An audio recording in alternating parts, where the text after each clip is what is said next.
నిన్నటి రోజున కుప్పం నియోజకవర్గం అది సాక్షాత్తు మన సీఎం అయినటువంటి చంద్రబాబు నాయుడు గారి నియోజకవర్గం నారాయణపురం అనే గ్రామంలో శిరీష అనే దళిత మహిళ అంటే మేము దళితులకు ముందు పీట వేస్తాము, పెద్ద పీట వేస్తాము, మేము దళితులకి ఏమి దాన్ని ఏమంటారు హోమ్ మినిస్టర్ పదవే ఇచ్చాము, దళితులకి 50% ఇచ్చాము, అందులో మహిళలని గౌరవిస్తున్నామని చెప్పుకుంటున్న మా చంద్రబాబు నాయుడు గారికి ఒకటే ఒక సూటి ప్రశ్న, మీ నియోజకవర్గంలోనే మీ టీడీపీ కార్యకర్తనే అతని భర్త వెళ్ళిపోయాడండి.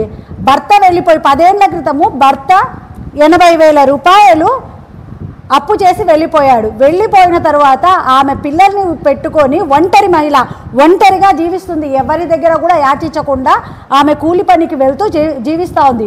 ఆ టీడీపీ కార్యకర్త అయినటువంటి అతనికి నెల నెల వడ్డీ అనేది అమ్మాయి చెల్లిస్తూ వస్తుంది. ఈ నెల ఒక నెల వడ్డీ ఆపారు అనేసి ఆమె పరిస్థితుల వల్ల ఆపారు అనేసి మేము మీకు అమ్మఒడి పంపించాం కదా, డబ్బులు ఎందుకు చెల్లించవు, ఇట్లా దుర్భాషలాడుతూ ఆమెని నడి రోడ్లు అంటే ఒక దళిత మహిళ ఒంటరి మహిళ, దళితులు ఒంటరి వాళ్ళు కాబట్టే మీరు ఇట్లాంటి దాడులు చేస్తూ ఉన్నారా? అదే కాకుండా ఈ కూటమి ప్రభుత్వం వచ్చి ఏడాది కాలం అవుతుంది. ఈ ఏడాది కాలంలో మహిళల పట్ల ఎన్ని అరాచకాలు జరుగుతున్నాయంటే ఒక్కసారి ప్రశ్నించడానికే పుట్టిన పార్టీ పవన్ కళ్యాణ్ గారు, సనాతన ధర్మం కోసం పుట్టిన పార్టీ పవన్ కళ్యాణ్ గారిని ఒక్కసారి నా సూటి ప్రశ్న ఏమంటే, ఇంతమంది 30,000 మంది మహిళలు వెళ్ళిపోయారు, ఎవరో ఏదో చేసేశారు జగన్ రెడ్డి హయాంలో అని చెప్పి జగన్ అని మాట్లాడారు కదా. ఇప్పుడు మేము అదే పవన్ కళ్యాణ్ మా గౌరవ డిప్యూటీ సీఎం పవన్ కళ్యాణ్ గారిని సూటి ప్రశ్న, ఇంతమంది ఈ ఏడాది కాలంలో ఇంతమంది మీద ఇన్ని దాడులు జరుగుతుంటే మీరు ఒక్కసారి కూడా బయటికి రాలేదు. ఇప్పుడు తల్లికి వందనం అనే పథకాన్ని ఒకటి వేశారు కదా, దానికి నేను ఒకటి చెప్తాను, డైవర్షన్ పాలిటిక్స్ చేయడంలో చంద్రబాబు నాయుడు గారు దిట్ట. అది ఎట్లంటే, ఏదైనా జగన్ రెడ్డి గారికి క్రేజ్ వచ్చింది, వైఎస్ఆర్సీపీ ముందడుగు వేస్తుందంటే దాన్ని ఆపడంలో చంద్రబాబు నాయుడు గారు దిట్ట అన్నమాట, డైవర్షన్ చేయడంలో. దీన్ని డైవర్షన్ చేసేదానికే తల్లికి వందనం. ఆ తల్లికి వందనం పథకం కూడా ఎట్లొచ్చిందంటే కొంతమందికి మాత్రమే, సెలెక్టెడ్ పీపుల్. ఇప్పుడు ఏం చెప్పాడంటే అంత జూన్ 5వ తేదీ రిలీజ్ చేస్తానని చెప్పాడు, కానీ అంత వెంటనే అన్నమాట రిలీజ్ చేసేసాడు. ఎందుకు? That is the diversion politics. ఇప్పుడు జమ్మలమడుగులో ఒక ఆమెని మీ టీడీపీ కార్యకర్తనే లైంగిక దాడి చేసి 2 ఏళ్ల నుంచి చేస్తూ ఉన్నాడు. ఆమె కూడా దళిత మహిళే. మా ఎవరి హోంమంత్రి గారిని అడుగుతున్నాను, అనిత గారిని, ఒక్క చిన్న విషయంలోనే ఇప్పుడు కొమ్మినేని శ్రీనివాస్ గారు అక్కడ వాదించలేదు అని చెప్పేసి కోర్టుకు కేశారు, జైలుకు తీసుకెళ్లారు. ఇప్పుడు ఈ టీడీపీ కార్యకర్తలను ఏం చేయాలి? తీస్తున్నారా? అసలు అడిగారా? ఎవరైనా ప్రశ్నిస్తా ఉన్నారా? పోనీ ప్రశ్నించడం ఆపండి. వాళ్ళ మీద కేసైనా బుక్ అయిందా? లేదు. ఎందుకంటే నా రాజ్యం నా ఇష్టం అనే రీతిలోనే జరుగుతుంది తప్ప ఎక్కడా కూడా ప్రజల కోసం ఏది చేసే ఇదే లేదు. వాళ్ళది వాళ్ళ సంపద వాళ్ళు సృష్టించుకుంటున్నారు, సంపద బాగా సృష్టిస్తూ ఉన్నారు. ఎక్కడంటే ఇదిగో దాడులు, రౌడీ రాజ్యాలు. ఇప్పుడు ఏదో అన్నారు కదా జగన్ రెడ్డి వస్తే రౌడీ రాజ్యం వస్తుంది, కాదు, ఇప్పుడు జరుగుతున్నది రౌడీ రాజ్యం. ఆడపిల్లలు బయటికి రావాలంటే భయపడతా ఉన్నారు, ఆడపిల్లల్ని తల్లిదండ్రులు బయటికి పంపించాలంటే భయపడతా ఉన్నారు.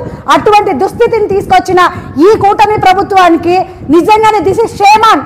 మేమందరము కూడా దళిత మహిళలుగా మేమందరము ప్రశ్నిస్తా ఉన్నాము, మీరు దళితులకు చేసిందేమి?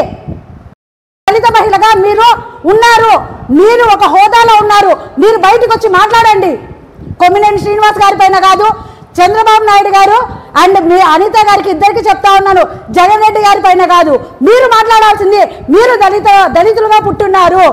దళితులుగా పుట్టారు కాబట్టి ఆ రాజ్యాంగం ప్రకారమే మీరు ఆ హోదాలో ఉన్నారు కాబట్టి మీరు రండి బయటికి. మీ పార్టీ పరంగా కాకుండా ఒక హ్యూమానిటీగా బయటకు వచ్చి దళిత మహిళలకు జరుగుతున్న దాడుల గురించి మీరు ఒక్కసారి మాట్లాడండి. అది కాదు, కానీ డైవర్షన్ పాలిటిక్స్ మాత్రం బాగానే చేస్తున్నారు. దయచేసి మీరు ఇక నుంచి అయినా కళ్ళు తెరిచి చూసి మీరు మీ పరిపాలన సాగించాలని కోరుకుంటున్నాను. ఉధృతం చేస్తామండి. దళిత సంఘాల ద్వారా ఖచ్చితంగా ఉధృతం చేయాల్సిందే. ఎందుకంటే నిద్ర లేచినప్పటి నుంచి కేవలం దళితులపైనే దాడి జరుగుతుంది. అగ్రవర్ణాలు అనే ఒక ఇదితో దళితులపైనే దాడి జరుగుతుంది. మొన్న జమ్మల్మడుగులో జరిగిందా, మైదుకూరులో జరిగింది, అనంతపూర్లో జరిగింది. వీళ్ళందరూ దళితులే, కేవలం దళితులే. పిఠాపురంలో అర్థం కాని విషయం అండి. మహిళల పట్ల ఇంత అన్యాయం జరుగుతుంటే హోమ్ మినిస్టర్ గారు స్పందించడానికి మీరేం చేస్తారని అడుగుతున్నారు. ఇంకా మేడం ఎప్పుడు స్పందిస్తారో చెప్తే పోనీ రాసి పెట్టుకుంటాము.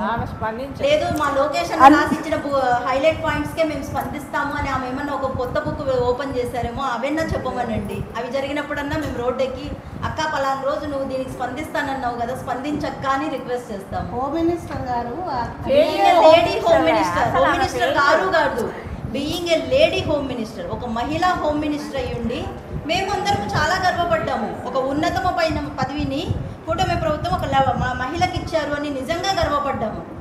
50% ఇవ్వాల్సిన అవసరం లేదండి. మహిళలకి భద్రత కల్పించండి చాలు. పోలీస్ స్టేషన్కి వెళితే ఖచ్చితంగా ఆ సమస్యకు పరిష్కారం జరుగుతుందనే చిన్న భద్రత ఏపీలో కల్పిస్తే చాలు. మీరు నిజంగానే చెప్తున్నాను, దళితుల పట్ల మీరు చేస్తున్నది చాలా దారుణము. అందున ఆడవారి పట్ల చాలా దారుణము. మీ పార్టీలో చాలా మంది ఆడవారు ఉన్నారు, ఒక్కరు కూడా స్పందించలేదు. ఇప్పుడు మీరు అంటున్నారు కదా, గత 5 ఏళ్లలో మీరు ఒక్కసారి చెక్ చేసుకోండి, అసలు ఎక్కడైనా దాడులు జరిగాయా దళితుల పైన, మహిళల పైన? 50% రిజర్వేషన్, 50% కాదు అంతకు మించే రిజర్వేషన్ ఇచ్చాడు. కానీ జగన్మోహన్ రెడ్డి గారు ఎక్కడా కూడా ఆడవాళ్ళని కించపరచలేదు. ఎక్కడ ఆడవాళ్ళు పూజింపబడతారో అక్కడ దేవతలు కొలువుంటారనే నానుడితో ముందుకే వెళ్ళాడు తప్ప ఇటువంటి అరాచక పాలన ఎప్పుడూ చూడలేదు, ఎక్కడా చూడలేదు. ప్రజెంట్ అయితే ఇప్పుడు అదే జరుగుతూ ఉంది. ఏమని టీడీపీ తెచ్చుకో, దోచుకో, తినుకో, ఇది మాత్రమే ఉంది, వేరే లేదు. సంక్షేమ పథకాలు సూపర్ 6 కాదు కదా, ఏం అమలు చేశారో తెలీదు. ఇప్పుడు తల్లికి వందనం అమలు చేశారు. ఎంతమందికి అమలు చేశారండి? కొంతమంది అంటున్నారు వచ్చిన అకౌంట్ డబ్బులు వెనక్కి వెళ్ళిపోతున్నాయి. అది ఎంతవరకు నిజమో కూడా మాకు తెలియడంలా. ఇప్పుడు ఎక్కడి నుంచి డేటా అదే లోకేష్ గారు చెప్పారు. ఏమని? మేము డేటా సేకరించాలి, డేటా సేకరించిన తర్వాత కొత్త వాళ్ళు జాయిన్ అవ్వాలి, జాయిన్ అయిన తర్వాతనే మేము ఆన్లైన్ చెక్ చేసుకోవాలి, అదంతా అయిపోయిన తర్వాతనే తల్లికి వందనం వేస్తామన్నారు. అంత స్పీడ్గా వేసేసారు కదా. అంటే ఇప్పుడు మీకు నియమ నిబంధనలు ఇప్పుడు ఉండవా? ఏ నామ్స్ ప్రకారం వేశారు అప్పుడు? అంటే లాస్ట్ ఇయర్ నామ్స్ అడ్డు వచ్చినాయి కదా, ఆ నామ్స్ ఇప్పుడు అడ్డు రాలేదా? అంటే మేము చెప్పిందే చట్టం. రాజ్యాంగం అనేది అంటే వాళ్ళ రాజ్యాంగం, వాళ్ళు సొంతంగా ఒక రాజ్యాంగాన్ని క్రియేట్ చేసుకున్నారండి. డాక్టర్ బిఆర్ అంబేద్కర్ గారు రచించిన రాజ్యాంగం అయితే నడవడం లేదు.